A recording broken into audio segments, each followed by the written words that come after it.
Quizás si tienen alguna pregunta aclaratoria durante la presentación, levante la mano y la atendemos, pero mi idea es dejar tiempo al final más para una discusión más abierta. Javier contó bastante de mi currículum, no mencionó, les pido mil disculpas, soy graduado Carlos Pellegrini, pero bueno, cada uno puede tener sus defectos. Tuve bastantes dudas vocacionales, cosa que les pasará a ustedes. Por ejemplo, en ese momento cuando terminaba cuarto año, en ese momento en el Pellegrini uno tenía que elegir un canal, dos orientaciones, económico y social o biológico. Y yo elegí biológico porque en ese momento me atraía mucho la ciencia dura. Me gustaba la matemática, me gustaba la física, pero también me gustaba la historia, la política, y entonces no estaba un poco desorientado sobre qué carrera seguir, y economía reunía esta condición de ciencia social. Por eso le puse como título a la charla economía, ciencia social y herramienta de política. ¿A qué me refiero con que es una ciencia social? Hay ciencias duras donde la actividad del hombre es entender los procesos, pero los hombres no influyen sobre esos procesos, por lo menos, digamos, por supuesto que se puede alterar el curso si uno genera dióxido de carbono, afecta el calentamiento de la Tierra, pero uno en esa ciencia se está estudiando los procesos. En la ciencia social lo que estudiamos es el comportamiento individual y colectivo de las personas. Y en el caso particular de la economía, suponemos o pensamos que los individuos son racionales, son inteligentes, que usan la información disponible en la mejor manera posible, y lo que quizás caracteriza a un economista es que inmediatamente piensa el economista que hay restricciones, que no se puede hacer todo, que todo cuesta algo. Por eso, como decía ahí con un par de citas, hay una famosa frase, no es original de ella, pero sí la tomó de Eva Perón, que es: donde hay una necesidad y un derecho. Y uno puede pensar y hay escuelas de pensamiento de derecho que toman eso, y es cierto, donde uno debería tener derecho a una cantidad de cosas: derecho a la educación, derecho a la salud, derecho a la vivienda, por supuesto derecho a la vida. Los economistas entendemos eso perfectamente, pero inmediatamente hay un chip en nuestro cerebro que nos dice: bueno, pero ¿cómo se paga eso? No podemos, a mí me cuesta... hay gente que tiene esa disociación, que cuando, por ejemplo, va a comer afuera con amigos o cuando toma una decisión de comprar algo, piensa inmediatamente si lo puede pagar o no lo puede pagar. Pero cuando le pide cosas, por ejemplo, al Estado o a la sociedad, dice: no, tenemos que tener derecho a esto, sin al mismo tiempo pensar, bueno, eso, ¿cómo se paga? Y los economistas enseguida pensamos que nada es gratis. Cuando ustedes piensan, nada es gratis. O sea, ustedes pueden pensar, la educación pública que están tomando ustedes es gratis. No es gratis. Que el que la recibe directamente no la tenga que pagar, como por ejemplo pasa en una escuela privada, no significa que sea gratis. Hay alguien que paga los sueldos, el edificio, la luz, y en el caso de la educación pública es el Estado, que a su vez recibe esos fondos principalmente del pago de impuestos. Pero como, digamos, los economistas tenemos ese chip que enseguida nos hace pensar que nada es gratis, enseguida pensamos que cuando se financia algo, cuando uno compra algo, cuando uno hace algo, sacrifica otra cosa, ¿sí? Uno elige, tiene una cantidad de dinero, y si lo gasta en algo, no lo puede gastar en otra cosa porque hay recursos escasos, ¿sí?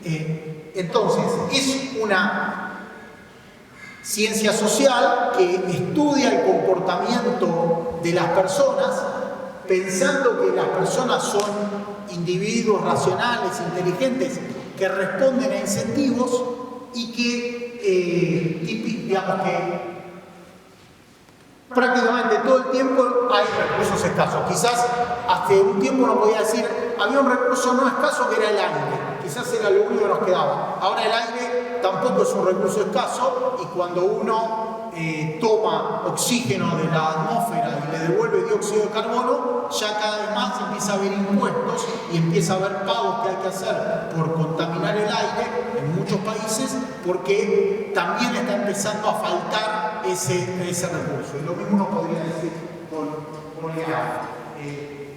Llamémosle esta forma de pensar el comportamiento, de pensar en individuos racionales que tienen recursos escasos, nos lleva también a... nosotros los economistas pensamos todo el tiempo que la gente entiende una situación y responde a incentivos. Hay una famosa anécdota, que la puse ahí, que se llama el efecto cobra, porque en un momento cuando India era una colonia británica, había muchas cobras, muchas serpientes que picaban a los soldados ingleses, ¿no? Entonces a un gobernador se le ocurrió una genialidad, que es vamos a liquidar las cobras, porque las cobras son venenosas y nos están matando los soldados. Vamos a pagarle a cada persona que nos trae una cobra muerta. Entonces yo pago por cobra muerta, la gente mata las cobras, se acabaron las cobras. Hasta que uno dijo, nos van a pagar por cada cobra muerta, criemos cobras. Entonces se empezaron a ver, no en las ciudades, sino en los bosques, criaderos de cobras. Y entonces los ingleses pagaban por las cobras, cada vez llevaban más cobras, porque criaban cobras. Hasta que los ingleses dijeron, no, hay criadero de cobras, no voy a pagar más por las cobras, no pago más. Bueno, no paga más, entonces largamos las cobras. Entonces se llenó todo de cobras. O sea que había una buena intención. Y le pasó lo mismo, según se cuenta, a los franceses en Indochina, lo que es actualmente Vietnam, Laos y Camboya, que la ciudad principal, Saigón, estaba toda llena de ratas. Entonces también se les ocurrió en un momento pagar por cada cola de rata, para que la gente mate ratas. Y lo que pasó fue algo muy parecido, y era que le cortaban la cola a las ratas para recibir el pago, pero mantenían unos criaderos de ratas para que sigan haciendo ratas con cola. ¿Qué quiero decir con esto? Que cuando uno hace una política, en este caso una política pública, como tratar de reducir el número de cobras para que haya menos cobras venenosas, tiene que pensar a su vez cómo van a reaccionar los otros. Creo que Bilardo decía esto siempre, nunca olvidarse que el rival también juega, ¿no? Uno hace algo y el otro responde con algo. Hay todo un campo de la economía que se dedica a esto, que no es originalmente la economía, que se llama teoría de juegos. Ahora cuando uno estudia economía, estudia teoría de juegos. Esto viene de estudiar fenómenos como la guerra, o incluso como el deporte, donde cada vez que uno piensa en hacer algo, tiene que pensar en cómo el otro va a responder. Entonces, quiero usar esto para hacer alguna discusión breve sobre algunos temas de la Argentina que les pueden interesar y después contarle algo de mi propio trabajo de investigación. Y contaba este ejemplo de la cobra porque, de vuelta, la gente responde a los incentivos. El otro ejemplo de esto, yo les hacía la analogía antes, cuando yo tenía dudas vocacionales con estudiar ciencias duras, y a veces la gente me pregunta, bueno, pero ¿por qué es más fácil pronosticar el clima que pronosticar el valor del dólar? Ponele que sea cierto eso. Hay una gran diferencia. Cuando yo pronostico el clima, yo soy un meteorólogo y digo, mañana va a ser frío, mañana va a llover, lo que yo diga, al clima no le importa nada. El clima toma sus propias decisiones, ¿no? Ahora, si alguien es un economista renombrado o un ministro de Economía y dice, me parece que el dólar va a subir, a lo mejor un montón de gente dice, ups, dijo que el dólar va a subir, por las dudas compro dólares. Si compro dólares, el dólar sube. O sea que el pronóstico en ciencias sociales, el pronóstico de un economista, por ejemplo, influye sobre el resultado. El pronóstico de un meteorólogo no influye sobre el clima. Por lo menos por ahora, claro.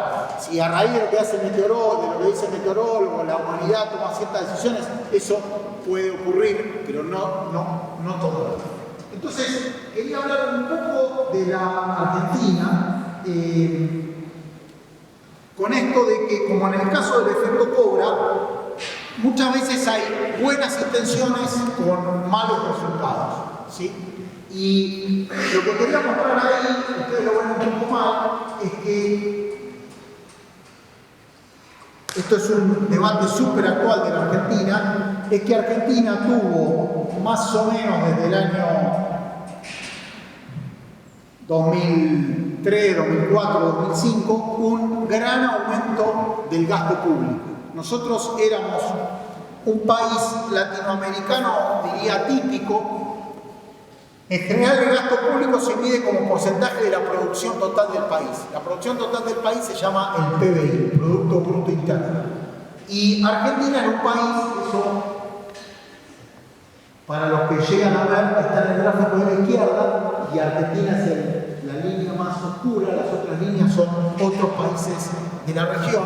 Argentina tenía un Estado más o menos con un tamaño de 25 puntos de producto, es decir que más o menos de cada 4 pesos que se generaban, el Estado cobraba 1 en impuestos y lo gastaba en educación, salud, defensa, seguridad, jubilaciones, planes sociales, etc. Y tuvimos un gran aumento del gasto público, que nos llevó más o menos a un nivel de 43, 44 puntos, ¿sí? Que son niveles nórdicos, ¿sí? Son niveles que tienen algunos países muy desarrollados, los países más desarrollados del mundo, Finlandia, Noruega, Suecia. Junto con eso aumentamos los impuestos, y eso lo ven en el gráfico de la derecha, pero no es fácil aumentar impuestos. Ahora voy a ir a eso. Y empezar. Teníamos toda una historia de déficit fiscales, pero esa historia en algún momento un poco la habíamos logrado superar y volvimos a tener desequilibrios muy fuertes, que enseguida voy a comentar. Porque cuando uno tiene acá, ustedes lo pueden. Ahí el sol nos está afectando, pero lo que tengo ahí, que está destacado en azul, es el déficit fiscal de la Argentina. En este primer gráfico puse también, no sé si ven ahí, hay un país que de golpe tiene un déficit. Tener déficit fiscal es una variable negativa, o sea que en este gráfico los años los tienen en el eje horizontal, el déficit fiscal en el eje vertical. Hay un país ahí que rompe la serie, que es Venezuela, que ha tenido déficits fiscales enormes, pero cuando uno saca Venezuela, igualmente Argentina lamentablemente es típicamente el segundo país con más déficit fiscal de la región. El primero suele ser Brasil, pero Brasil tiene una gran ventaja sobre nosotros, y es que tiene un mercado financiero muy grande en moneda doméstica, en reales. Entonces pueden financiar ese déficit fiscal internamente. Nosotros no tenemos esa ventaja. Pero más en general, ¿cuál es el problema con tener gastos por encima, gastos públicos por encima de los ingresos? Hay 3 formas de financiar el gasto público, ¿sí? La más sana, la que uno siempre querría, es financiarlo con impuestos, ¿sí? Entonces, nosotros cuando tuvimos este gran aumento del gasto público, tuvimos un gran aumento de los impuestos. El problema de financiar el gasto público con impuestos, no sé si ven ese gráfico. El gráfico, ustedes estudian matemática, es imagínense una función cóncava, donde en el eje vertical está lo que el Estado recauda con un impuesto o con impuestos. Y en el eje horizontal está la tasa impositiva. La tasa impositiva es, por ejemplo, si estamos hablando de un impuesto a los ingresos, ¿qué porcentaje de mis ingresos tengo que pagar de impuestos? ¿Sí? Entonces, uno a priori, si no pensase en el cobra effect, en el efecto cobra de las serpientes que les contaba al principio, uno podría decir, bueno, el Estado decide cuánto recauda, ¿sí? Quiero 0% de impuestos, bueno, no recaudo nada. Empiezo a subir los impuestos, recaudo el 10%, el 20%, el 30%, hasta el 100% puedo recaudar. Y yo acá puse distintas, lo van a ver con dificultad. Una tasa impositiva de 0% sería un país, llamémosle, con un capitalismo salvaje, donde no hay Estado, donde el Estado no hace nada y no recauda impuestos. Hay países que tienen muy bajos niveles de impuestos, por ejemplo, en nuestra región, Paraguay. Paraguay tiene groseramente un impuesto bastante generalizado del 10%, que es muy bajo, y es un país que provee bastante pocos servicios públicos, tiene sistemas jubilatorios poco desarrollados, seguro social, planes sociales muy poco desarrollados. Uno puede seguir aumentando los impuestos y, como ven ahí en ese gráfico, va aumentando la recaudación. El problema es que hay un momento en el cual, cuando alguien le cobra muchos impuestos, por ejemplo, se va a vivir a otro país, a Uruguay, ¿sí? Entonces, nosotros teníamos, por ejemplo, se aumentó mucho el impuesto patrimonial en 2020, se aumentó todavía más con el llamado impuesto a las grandes fortunas. Uno entiende la racionalidad de, estamos en una pandemia, necesitamos más recursos, pongamos un impuesto a las grandes fortunas. El problema es que el que vos le querés cobrar el impuesto también toma decisiones, como por ejemplo irse a vivir a un país con menos impuestos, ¿sí? Y esto ya se sabía hace muchos años, creo que Lenin, como en antes de la Revolución Rusa, ya escribe sobre la movilidad del capital entre países. Entonces, vos le querés cobrar un impuesto muy alto a el patrimonio de una persona en un país, y esa persona se puede cambiar de país. Y no solo no te paga ese impuesto al patrimonio, sino que contrata menos gente, te deja de pagar otros impuestos al consumo y a otras variables, y en un momento empieza a caer la recaudación, ¿sí? El caso extremo, yo así como puse acá a la izquierda el capitalismo salvaje, el caso extremo, bien a la derecha del gráfico, es la experiencia de los países socialistas, donde todo era impuesto, o sea, todo lo que vos trabajabas iba al Estado, y lo que pasó en esos países es que la gente proveía muy poco esfuerzo. La gente no invertía, no trabajaba con esfuerzo, porque no recibía nada de su propia inversión o de su propio esfuerzo. Y lo que pasó en esos países es que terminaron, no pudiendo dar niveles de vida que satisfacieran las aspiraciones de la población, y tuvimos, alrededor de la década del 90, toda la Europa Oriental y la Unión Soviética salieron del socialismo, y el segundo principal país socialista, que era China, sin hacer una reforma política, hizo una reforma económica donde hoy funciona como un país capitalista, y donde no, digamos, hay incentivos al esfuerzo. Entonces, una forma de financiar el gasto público es con impuestos. Esto tiene un límite, no se puede hacer, de hecho,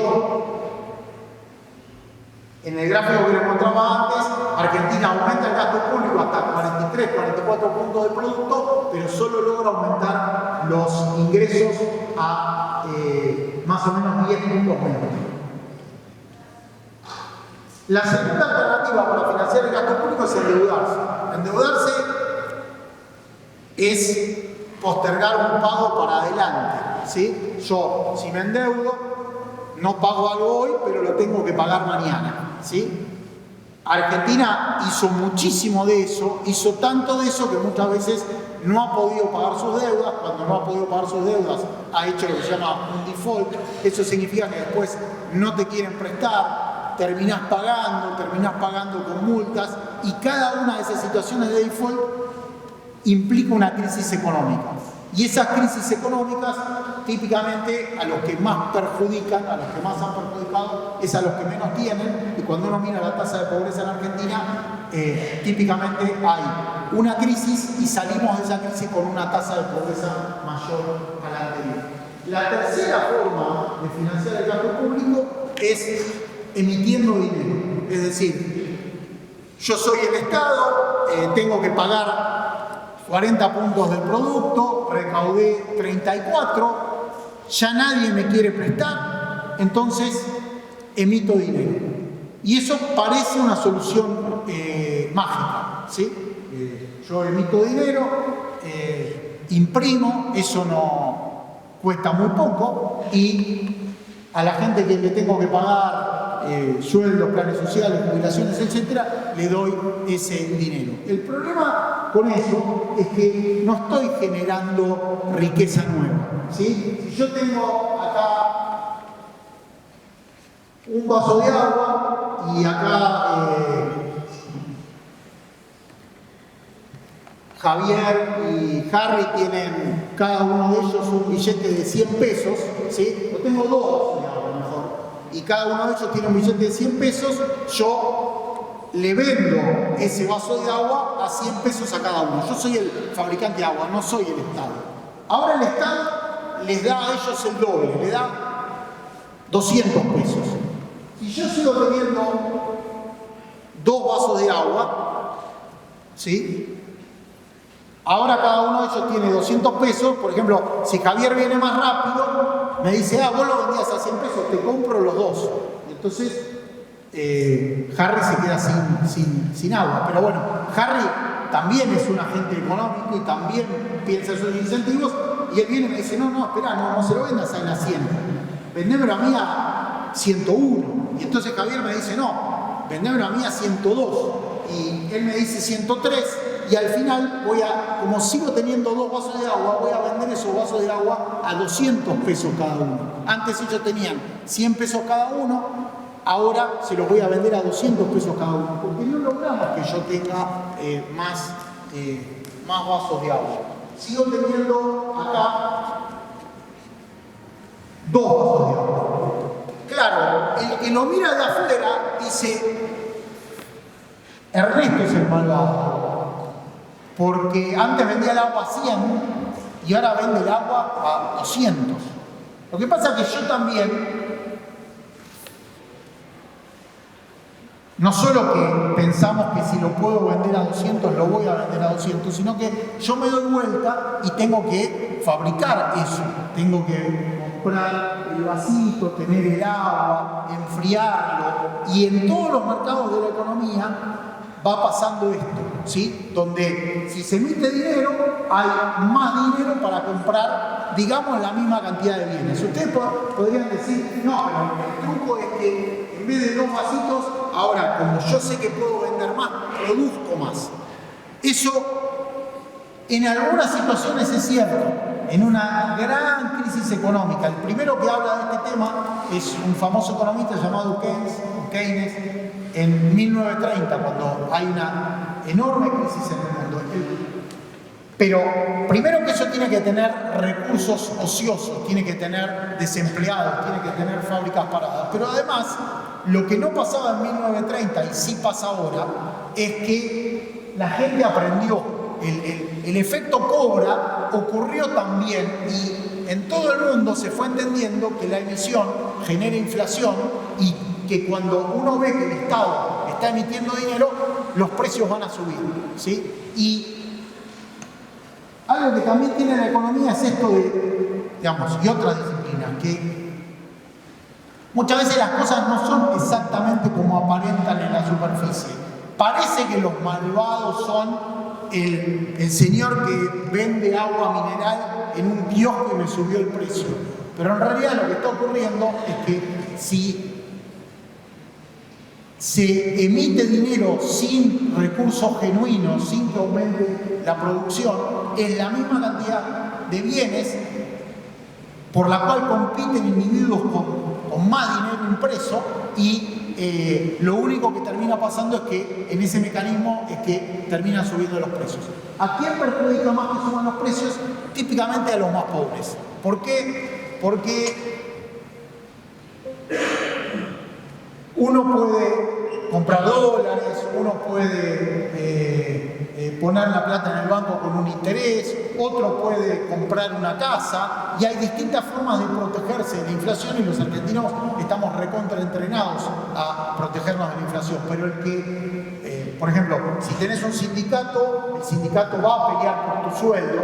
Ahora, si no tenés un sindicato, si sos un trabajador informal, la inflación te va a pegar mucho. Y si no tenés cómo ahorrar más que tener plata en un cajón o vivís al día, vas a ser digamos, no vas a tener cómo evitar el impacto de la inflación. Entonces, ¿cuál es la relación con esto, de esto con lo que decía antes?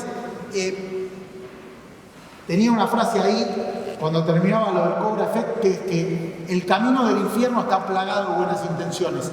Uno puede tener una muy buena intención porque vivimos en una sociedad con niveles muy altos de pobreza y con muchas necesidades, y uno puede querer desde el gasto público resolver esas situaciones. Pero si no logramos realmente aumentar la producción, aumentar el empleo, aumentar la inversión, lo que vamos a hacer es terminar o subiendo impuestos y reduciendo lo que se llama la base impositiva y haciendo que quienes pueden pagar impuestos, los más ricos, se vayan a otro país, que es lo que nos pasó muy fuertemente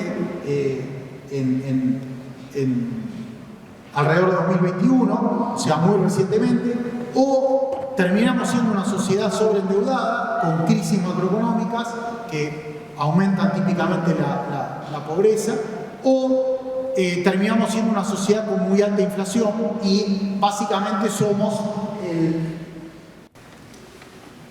una sociedad con muy alta inflación. Y les mostraba antes el caso de Venezuela, porque Venezuela es el país con déficit público más alto y es el país que ha tenido en el último periodo las inflaciones más altas de la región, pero el segundo país y hoy el primero con inflación más alta es Argentina. Y esa buena intención de mejorar la situación de la población termina siendo totalmente contraproducente. Y lo siguiente que les iba a mostrar es que la gran insatisfacción que vemos en la sociedad argentina está basado en algo real. Si recuperamos el gráfico, igual se los cuento porque por lo menos los que están allá seguro lo van a ver muy mal. Vivimos en una región que ha crecido muy poco. Yo tenía ahí un gráfico del crecimiento más o menos desde que yo nací, desde los años 70, y China ha crecido de una manera espectacular. Europa ha crecido bien. Estados Unidos ha crecido de una manera espectacular. América Latina ha crecido muy poco. Argentina es uno de los países en los últimos 20 años con la peor performance dentro de América Latina. Básicamente estamos en un proceso de estancamiento en los últimos 20 años, donde el producto per cápita, o sea, todo lo que produce el país, dividido la cantidad de habitantes, está totalmente estancado.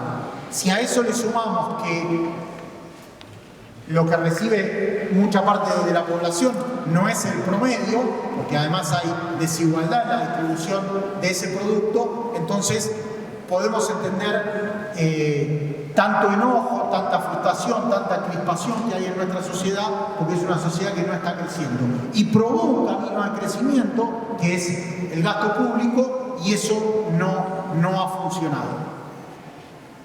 Esta era la primera parte de mi exposición. Lo siguiente que quería hacer es contarle algunos papers míos, ¿sí? No sé cómo estamos de tiempo. ¿Y hasta qué tenemos? Ok, les cuento rápido.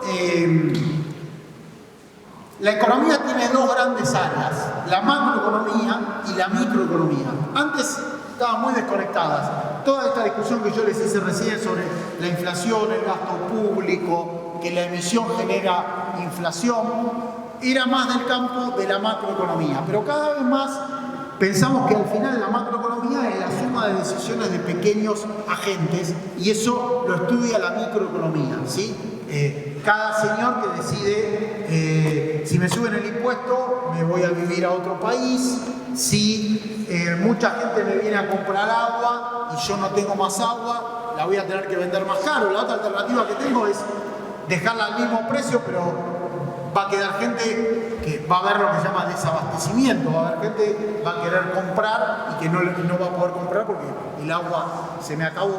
En mi trabajo académico yo trabajo principalmente en temas más del área de la microeconomía, de lo que se llama desarrollo económico, en algunos temas que quizás a ustedes les pueden resultar un poco raros, porque no son como obviamente de economía, pero que la economía ha incorporado. Entonces, yo les pensaba contar tres trabajos, se los cuento brevemente.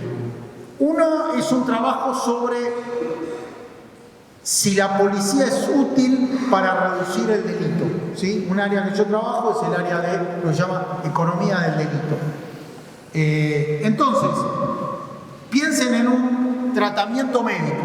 En un tratamiento médico, uno, por ejemplo, queremos saber si hacer dieta reduce el peso de las personas, ¿sí? Tenemos esa pregunta.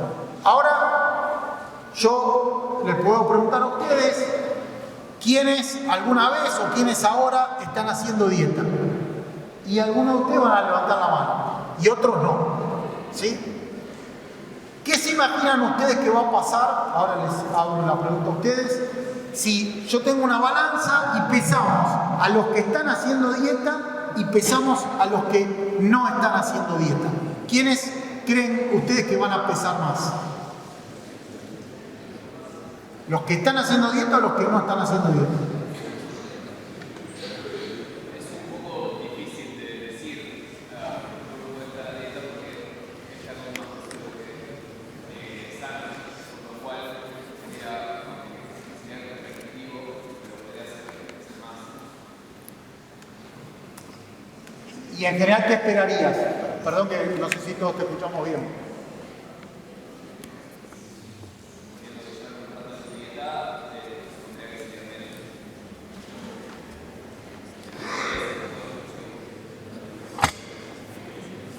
¿No pensarías que pesan más quiénes? ¿Los que hacen dieta o los que no hacen dieta?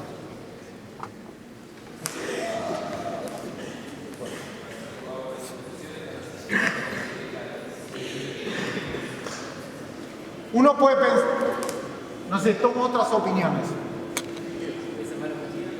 Para mí pesan más los que hacen dieta. Uno puede pensar que pesan más los que hacen dieta, por algo están haciendo dieta. Uno puede pensar, bueno, no, mejorame la pregunta, ¿hace cuánto tiempo que hacen dieta? Pero claramente se mezclan dos cosas, ¿sí?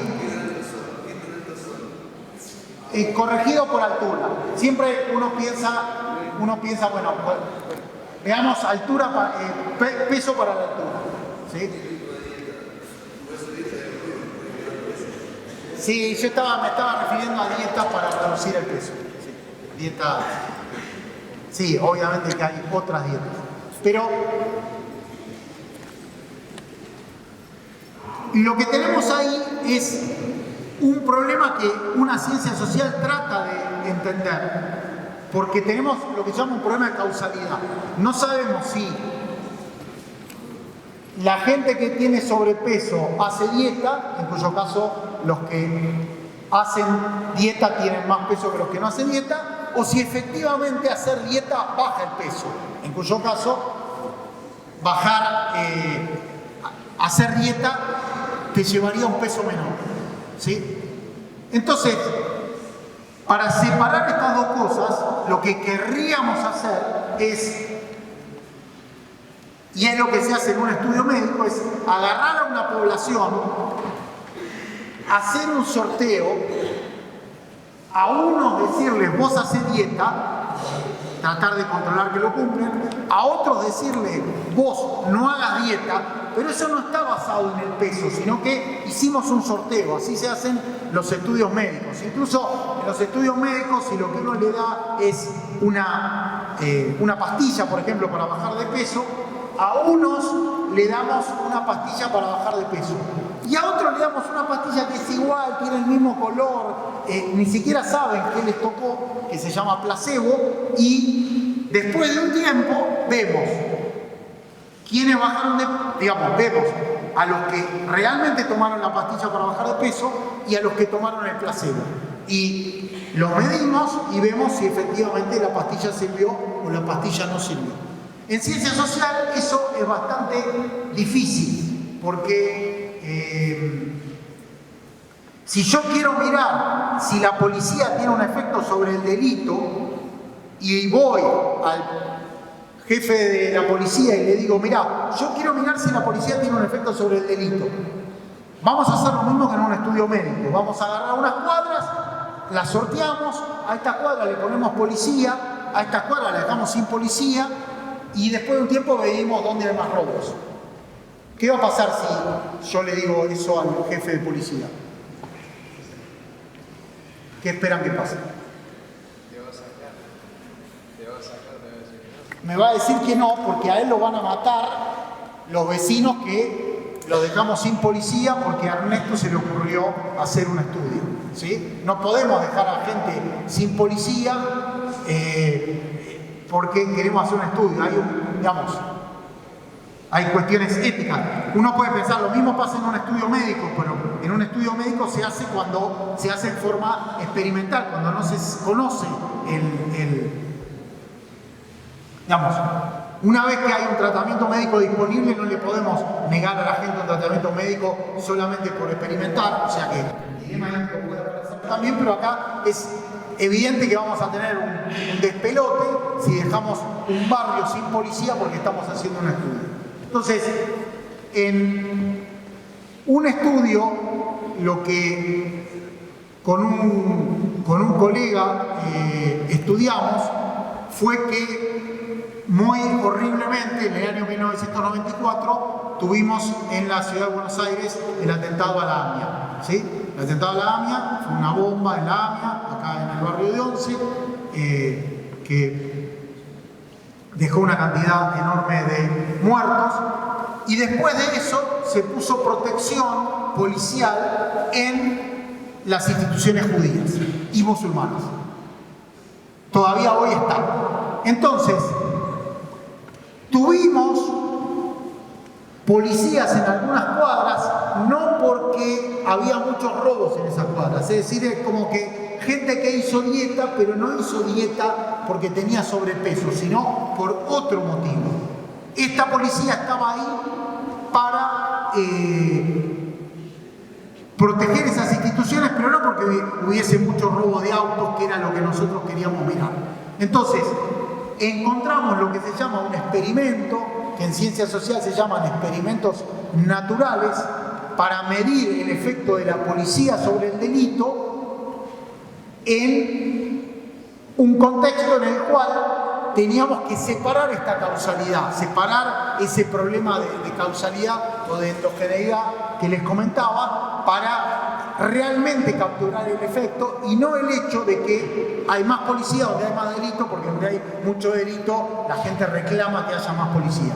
Encontramos efectivamente que la policía reduce el delito y ahí logramos identificar la causalidad. Una caída muy grande de los robos de autos en esas cuadras, pero un efecto demasiado local, ¿sí? Un efecto que duraba muy poco. Haciendo estos experimentos naturales estudié otros temas. Voy muy breve para dejarles tiempo para preguntas, pero por ejemplo, en barrios muy carenciados queríamos estudiar el efecto de otorgar títulos de propiedad de la tierra.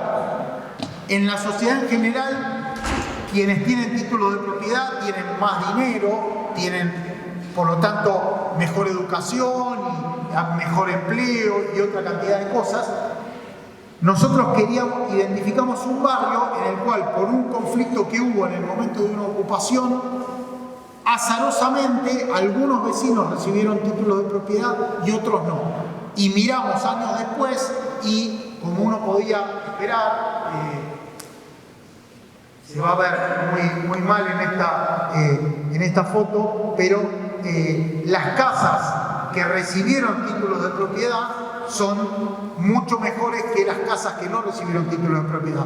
Pero además de eso, en las familias que recibieron títulos de propiedad pasaron otras cosas. Por ejemplo, tuvieron un menor número de hijos, hubo un menor número de embarazos adolescentes, hubo familias más nucleares y en ese contexto los hijos alcanzaron niveles educativos bastante más altos, como casi más de medio año adicional de educación para cada nivel de edad y una tasa mucho mayor de terminar el colegio secundario y empezar estudios terciarios universitarios. Usando también estos métodos, y es lo último que cuento, hace unos años había un gran debate en Argentina, lo empezó, estaba el debate, pero una de las personas que planteaba esto era Susana Jiménez, por eso la traje ahí en una foto, diciendo que para reducir el delito habría que volver en Argentina al servicio militar obligatorio, que era algo más o menos que los afectaría a ustedes el año que viene. Y el servicio militar, hasta que fue abolido en 1994, ibas o no al servicio militar dependiendo de un sorteo. Entonces nosotros agarramos ese sorteo que de vuelta hace exógeno quién iba al servicio militar y quién no, y encontramos que Susana Jiménez no tenía razón, que quienes iban al servicio militar interrumpían sus estudios, interrumpían su ingreso al mercado laboral y eso los terminó afectando en términos de empleo y de ingresos en su vida futura, y también porque era un ámbito muy violento, porque se entrenaban en el uso de armas, encontramos al revés una mayor propensión luego a cometer delitos vinculados al servicio militar, o por lo menos no encontramos una mejoría. O sea que la hipótesis de que el servicio militar era algo positivo para reducir el delito la encontramos rechazada en los datos.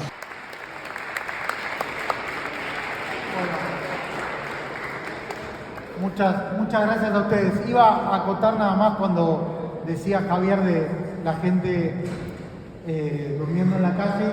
Hace poco en Twitter alguien escribía ¿qué cosa te impactó por primera vez en tu infancia? Y yo fui a Brasil por primera vez como a Río de Janeiro, de vacaciones como en 1980, y me acuerdo que me impactó ver gente durmiendo en la calle, porque en Buenos Aires no había gente durmiendo en la calle. O sea, fue algo que me acuerdo que me impactó muchísimo, no lo entendía. Parte de esta frustración argentina que espero que superemos, que la generación de ustedes supere, y espero haberles dejado alguna reflexión para pensar la complejidad de estos problemas, la complejidad en resolverlos y bueno, a algunos despertarles el interés, que seguro lo tienen, por eso estudian en este colegio, en cambiar la realidad de nuestro país. Pero muchas gracias por la invitación.